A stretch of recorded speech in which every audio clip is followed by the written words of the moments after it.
We're meeting the Londoners who are rethinking what it means to farm in 2025. I'll be catching up with BBC London's Barry Caffrey later on as well. He is at Sutton Community Farm for us throughout the afternoon. But now I'm joined on the line with Tom Davis, who is the Farm, Park and Open Space Manager at Mudchute Farm. Great to have you back on Radio London, Tom.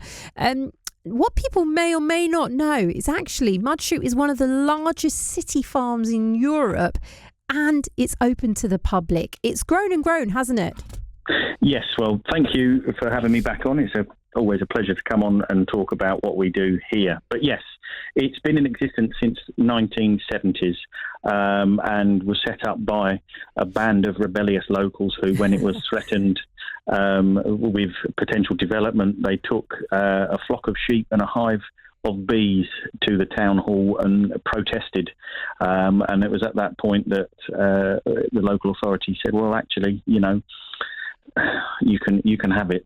So that was sort of when Mudchute was sort of set up, and a lot of the city farm movement in London happened in the 1970s.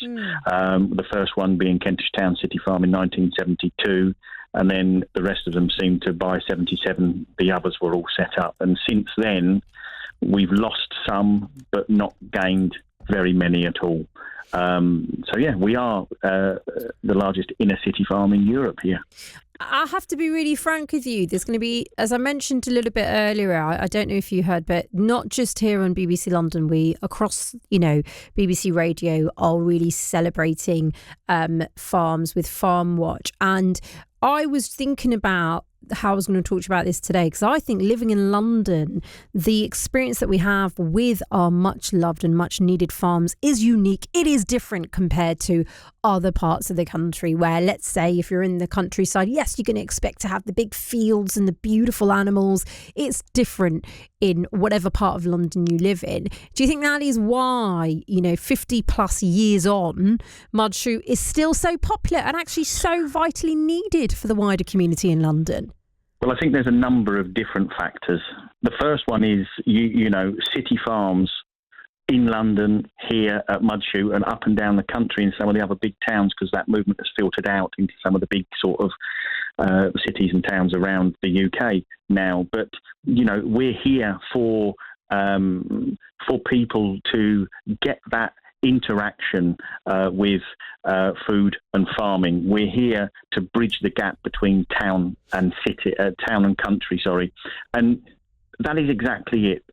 Us, along with a number of other city farms, are working farms. So we do sell and tell the whole sort of field to fork process.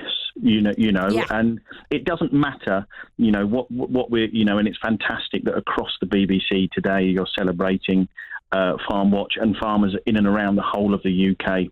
And what people need to sort of remember is it doesn't matter what your gastronomic persuasion is. Right. But what you need to do when you're out shopping, making sure what you're putting into your trolleys and baskets is British. So it doesn't matter. You can do these three simple things. Okay. And it will say, and that's eat seasonally, eat locally, and support British agriculture. That really strikes me, I bang on it about it all the time, but I grew up in Hounslow, and I remember as a young girl, Hounslow Urban Farm was where my dad would take us if we had a weekend. Let's say my mum was working, dad would say, right, let's go to the farm. And I've always seen myself as a city girl, not realising how lucky I was that this farm was there on our doorsteps until I remember it closed in 2010 and then reopened. But there was always this focus of understanding locality, and you've just mentioned it there, Tom. I mean, we are at the point now, and I would admit and say to you, perhaps I'm part of the problem as a parent too. My daughter will have strawberries 365 days of the year. Didn't used to be like that, It was seasonal food. And is that what you're talking about? That we kind of need to go back to basics as Londoners and understand what's being grown in our local areas? Yeah, well, the thing is, I'm not from a country either. I'm born and raised on a council estate in Battersea. Okay. But I visited my local city farm when I was a young boy, and decided after my first day of volunteering that I wanted to be a farmer. Wow. And I've sort of bucked the trend, because at careers advice meetings at school, I was told you need to pick a different choice of career because you cannot be a farmer in London. Don't be so silly. Here I am. you know, and the whole thing How amazing. about it is exactly that. We're living in a day and age where everyone is worried about, you know, what we're eating, what we're fueling our bodies with. Yeah. But then, you know, when you go on holiday, people come back and they say the food was amazing. Why is the food amazing? Because it's seasonal and it's local. Yeah. You know, yet, you know, people come to me and they say to me, Tom, I'm so worried about the planet. That's why I don't eat anything meat or milk-based, you know. And I say, well, actually, if you're that concerned about the planet, you know, are you still eating avocados and all the time and fruits that can't be grown in the UK? Soya is another one, you know, that can't be grown in any great capacity. Right. Because I think the whole thing is, and it's not, I'm not, you know, I don't jump on a bandwagon and try and stuff things down people's throats. All it is those three simple things: eat seasonally, eat locally, and support British agriculture. That will save the planet. You know, that will help towards it, and it will mean that it's something that everyone can do.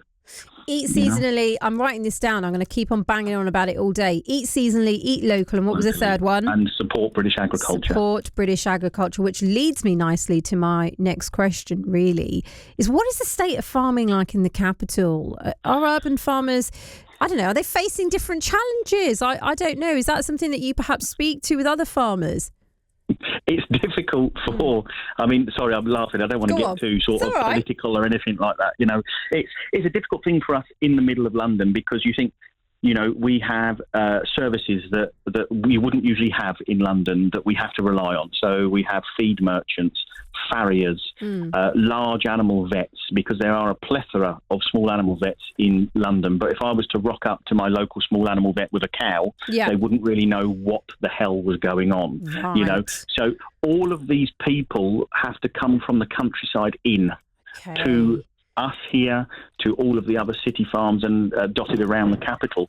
What that incurs now, depending on where they come from, is a congestion charge, is a charge through any of the tunnels that they have to come through now. And these are all added things that we have to have on our bills, you know, and all of the city farms in London are registered charities anyway, you know, so we're already sort of on a knife edge when it comes to finances. And that's why, if anyone's tuned into Radio London, you need to support your local farms. Such a pleasure having you back on Radio London, Tom. Thank you for joining me. And I suspect what is a busy time over the summer holidays. Thanks for speaking to me today. Not a problem. Take care. And you as well. I want to give details for the farm. It's mudchute.org, by the way. So MUDCHUTE, mudchute.org for more details